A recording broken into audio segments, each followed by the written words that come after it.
안녕하십니까. 네, 오늘 또 운수대통 시작하겠습니다. 안녕하세요, 큰 스님. 저는 며칠 전에 중요한 미팅이 있어 지방으로 출장을 가는 길에 깜빡 졸았습니다. 환청인지 정신 차려!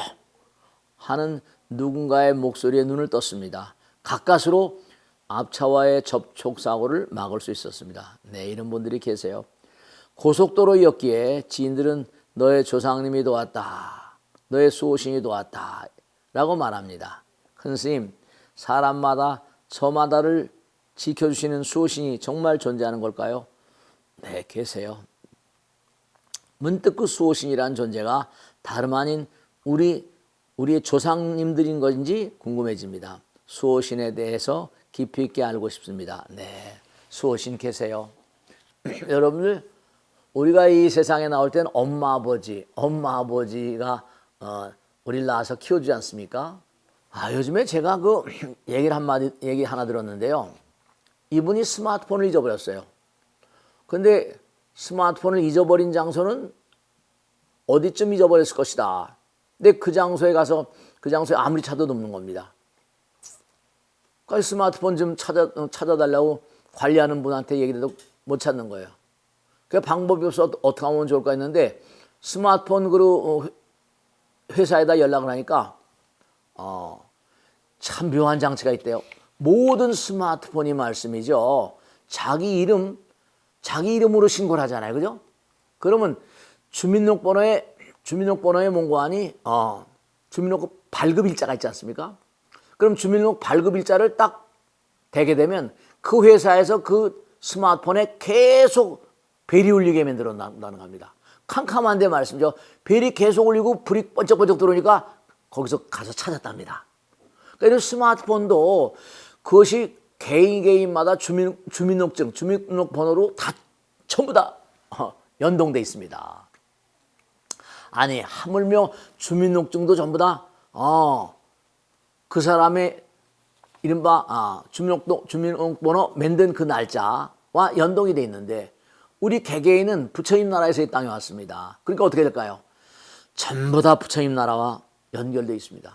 그러니까 태어날 때는 이제 부처님과 불보살님과 수호신들이 그를 이렇게 뭔가 가호하고 태어납니다. 근데 문제는 뭐냐면 끼리끼리 만나니까 그와 같은 그런 영혼을 이 땅에 내려보내서 그를 가호하는 신장, 수호신이 계시지만 문제는 뭐냐면 그의 영혼, 그의 노력 따라서 그 영혼이 진보하기도 하고 퇴보하기도 합니다.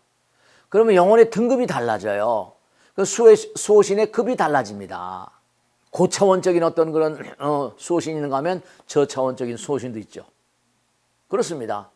소크라테스 같은 그런 사람들은 그 플라톤의 책에 나오죠. 디메크리테아스에 나온 거 보면은 소크라테스가 그랬다는 거 아닙니까? 플라톤 말씀에 따르면 계속 중얼중얼 거렸답니다. 그 스승이시고 이렇게 중얼중얼거립니까? 했더니 내 친구 다이모니언하고 대화 중이야. 보이지 않는 세계와 대화를 나눴던 사람이 테스 형님입니다. 그 중요한 건 뭐냐면 우리가 이 땅에 살지만 보이지 않는 존재들이 우리를 다 지켜보고 있어요. 이 땅을 등진 존재들을 우리가 중음신 그러지 않습니까? 이 땅을 등진 존재들이 여러분 제가 지난 시간에도 한번 말씀드렸죠. 우리의 말과 생각과 행동은 말 가운데 그 사람의 감정이 담기잖아요. 생각 가운데 행동 가운데 그 사람의 수행의 정도가 다 담깁니다. 여러분 이렇게 만나서 얘기를 나누면 이 사람 공부를 많이 했구나. 느껴 안 느껴요? 느끼잖아요. 이 사람은 좀 문제가 있어. 이렇게 느낍니다. 말 가운데 생각 가운데 행동 가운데 그 사람의 영혼의 등급이 있습니다. 그러니까 수호령도 뭔고하니 그 사람의 등급에 따라서 바뀔 수가 있습니다. 그렇기 때문에 여러분이 열심히 저차원적인 존재가 아니라 고차원적인 삶을 살아야 됩니다.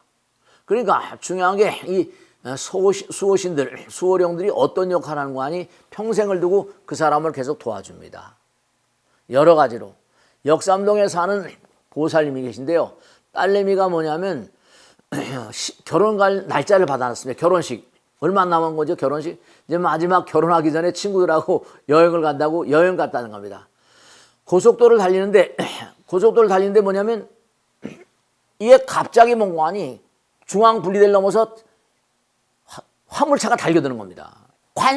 순간적으로 관세음보살 그랬다는 겁니다. 네. 직접 제가 얘기 듣고 소름이 끼치더라고요. 근데 이게 자동차가 어떤 쇠붙이로 막 돼 있잖아요. 부딪혔는데 죽은 거죠. 까무러친 거죠. 막 그냥 들리는 겁니다. 막 그냥 보험회사도 경찰서도 막 난리 난 겁니다. 근데 뭐냐면 응급실로 옮겨주고 막 이렇게 된 겁니다.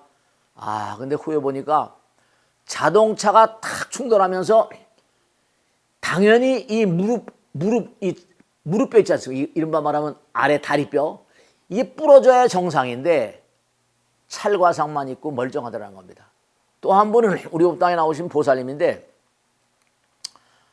어디를 가는데 문득 문고하니 문득 차창 앞으로 말이죠. 휙 지나가는데 친정어머니가 돌아가신 친정어머니가 그 유리 앞유리 있지 않습니까? 유리 앞으로 싹 지나가는데 순간적으로 브레이크를 밟았답니다. 밟았는데 어떻게 되는 거 아니? 뒤에서 차가 올 거 아닙니까? 순간적으로 밟았는데 이 앞차가 드립 앞차 마침 뒤에서 오는 차가 없었다는 겁니다. 그걸 까무러친 거예요. 살은 거죠. 스님 정말 우리 친정엄마 때문에 살았나 봐요. 네, 여러분 보이지 않는 조상님도 그렇고 관세음보살님도 그렇고 중요한 게 뭐냐면 조상님이 도왔다, 수호신이 도왔다. 네, 우리는 이 땅에 나와서도 엄마, 아버지, 부모님께서 또 조상님께서 항상 우리를 돌보시잖아요. 그죠? 지금도 친정어머니는 조상님이잖아요. 그죠? 돌아가셨지만 수호신이 다 계시는 이유가 이 땅에 이렇게 내려보냈다 하더라도 부처님은 가만히 안 계세요. 가서 좀 도와줘라 이렇게 된 겁니다. 누구나 수호신이 있습니다. 누구나 배후령이 있습니다. 배후에 다 나를 가호하는 존재 있습니다. 그러니까 함부로 사시면 안 돼요. 스마트폰을 잊어버렸다고 그러지 않습니까?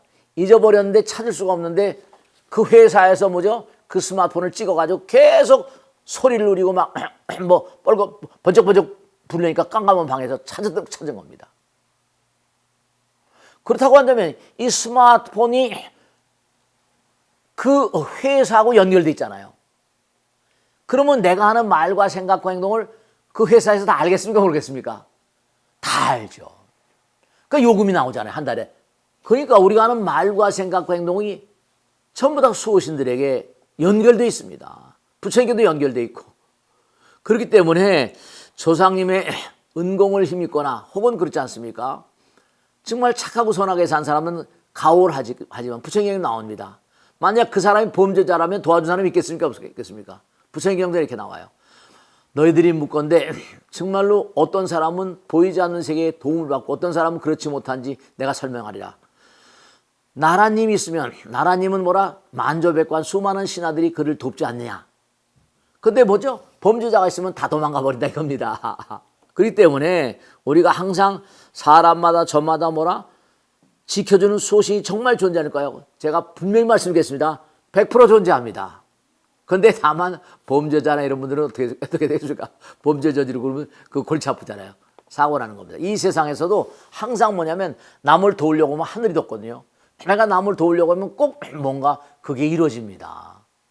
나를 도우려고 하는 힘이 작용하거든요. 그러니까 그 수호신이라는 존재가 다름 아닌 우리의 조상님들인 건지 궁금해집니다. 조상님들뿐만 아니라 보이지 않는 존재, 나와 상관없는 그런 그 고차원적인 존재들이 있거든요.